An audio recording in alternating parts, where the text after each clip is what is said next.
He designed machines no one understood, and some were never meant to exist.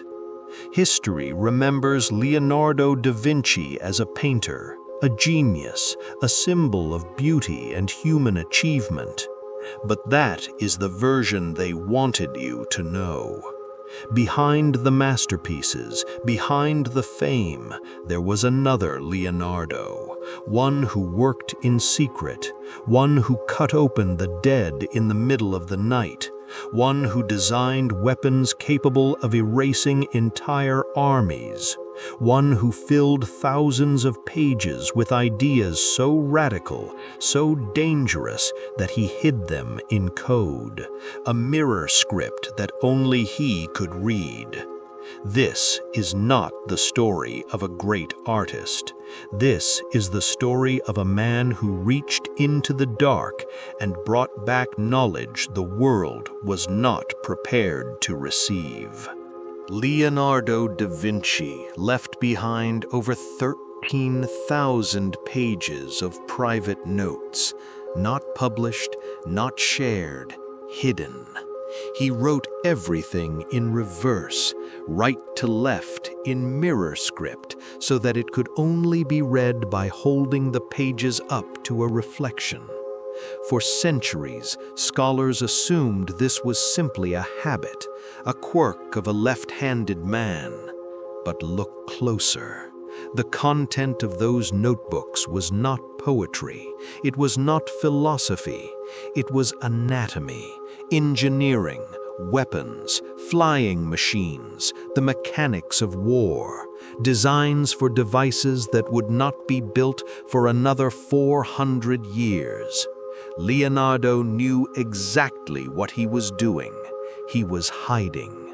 He lived in a time when the church controlled knowledge, when curiosity itself could be treated as heresy, when a man who asked too many questions could find himself standing before an inquisitor, answering for his sins. And Leonardo had committed many sins by the standards of his time. He questioned sacred texts. He studied the human body not as a temple, but as a machine, a magnificent, terrifying machine. And he wanted to know how every single part of it worked. So he wrote in mirrors. He hid everything in code. He trusted almost no one. He was alone with his knowledge, and that knowledge was enormous. In the 15th century, cutting open a human body was forbidden. The church taught that the dead should rest undisturbed, that to open a corpse was to desecrate something holy. Leonardo did not care. He performed over 30 documented human dissections, possibly far more. He worked in cold, dark basements. He worked at night by candlelight with a knife and his notebooks beside him. He cut through flesh and muscle and bone. He mapped the human nervous system. He traced veins and arteries. He studied the structure of the heart with a precision that would not be matched for another 200 years. He drew what he found with terrifying accuracy. His anatomical sketches showed the layers of the human body peeled back like the pages of a book. Muscles separated, tendons stretched, organs exposed. Not as grotesque imagery, but as science. Cold, exact, brilliant science. But it was illegal. Deeply illegal. Leonardo obtained bodies through unofficial channels, stolen corpses, bodies of executed criminals. He worked quickly because in the heat of an Italian summer, a body does not stay fresh for long. He recorded the smell. He recorded the difficulty. He wrote that this work required a man strong of stomach and strong of purpose. Leonardo endured it because he believed that understanding the human machine would unlock something greater, that if he could understand how life worked, perhaps he could understand life itself. That belief would take him somewhere no one else had gone. Around the year 1495, while working for the Duke of Milan, Leonardo built something extraordinary. A knight, not a soldier, not a man in armor, a machine. The mechanical knight was a suit of armor driven by an internal system of cables, pulleys, and gears. When activated, it could sit up. It could move its arms, it could open and close its visor, it could move its jaw as if speaking. It was described as a novelty, a curiosity built to entertain royal guests. But that explanation has never felt complete. Think about what it actually was. A humanoid machine.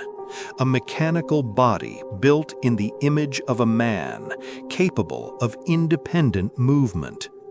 Controlled not by a human hand in the moment, but by a preset mechanism, a system of instructions locked inside its chest.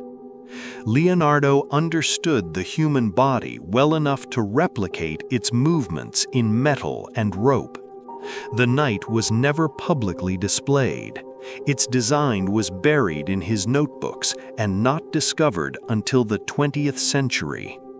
When engineers finally reconstructed it from his drawings, they found that it worked.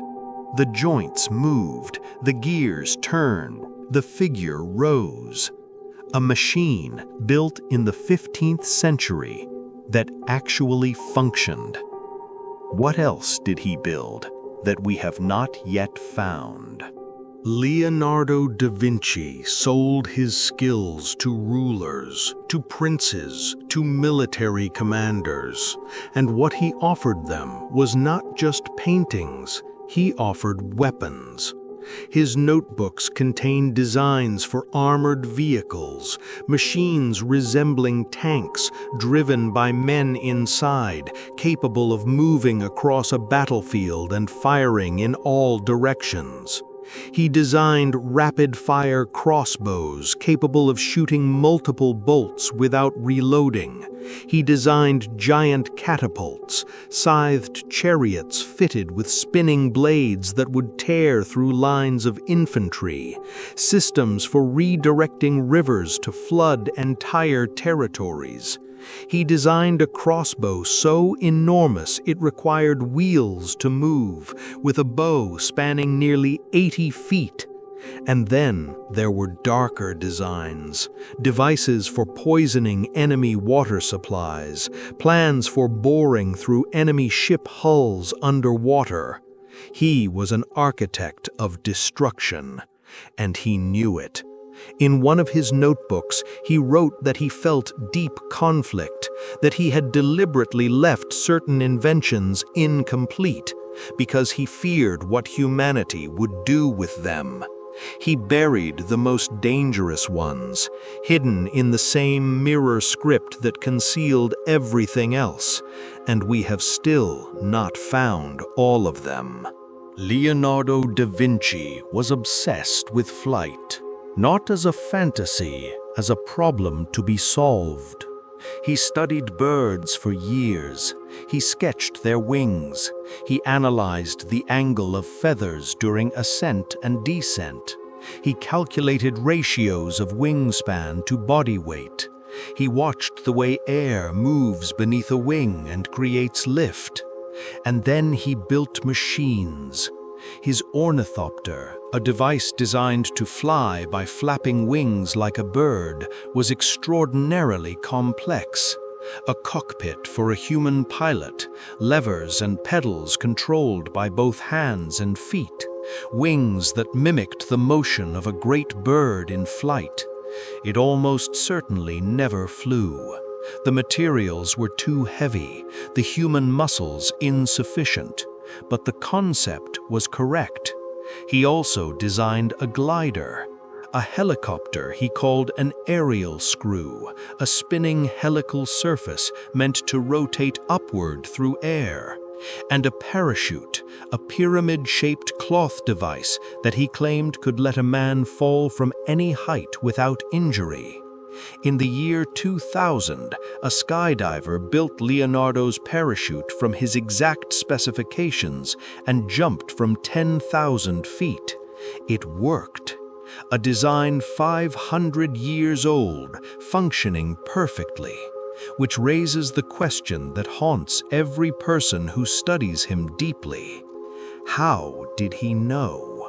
Leonardo da Vinci died on the 2nd of May, 1519.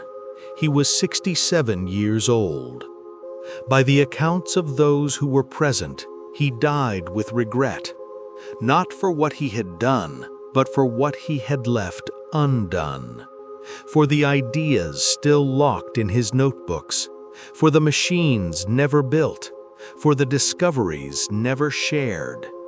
He had spent his entire life collecting knowledge and hiding it at the same time, driven by a need to understand everything and terrified of what that understanding might cause. After his death, his notebooks were scattered. Many were lost. Some were deliberately hidden by those who inherited them, sensing that the ideas inside were dangerous. It took centuries for scholars to piece together even a fraction of what he had created. And still today, we do not have everything.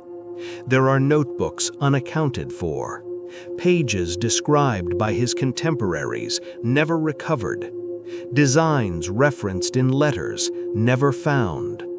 Leonardo hid things, deliberately, carefully, permanently. We speak of him as a genius, as the greatest mind of the Renaissance, but perhaps we are asking the wrong question. The real question is not how he knew what he knew. The real question is what he knew that he never wrote down at all. What did Leonardo da Vinci look at and decide the world was not ready to see? He designed flying machines before aviation existed. He mapped the human body before modern medicine. He built a robot before the concept had a name. He drew weapons that were not manufactured for centuries.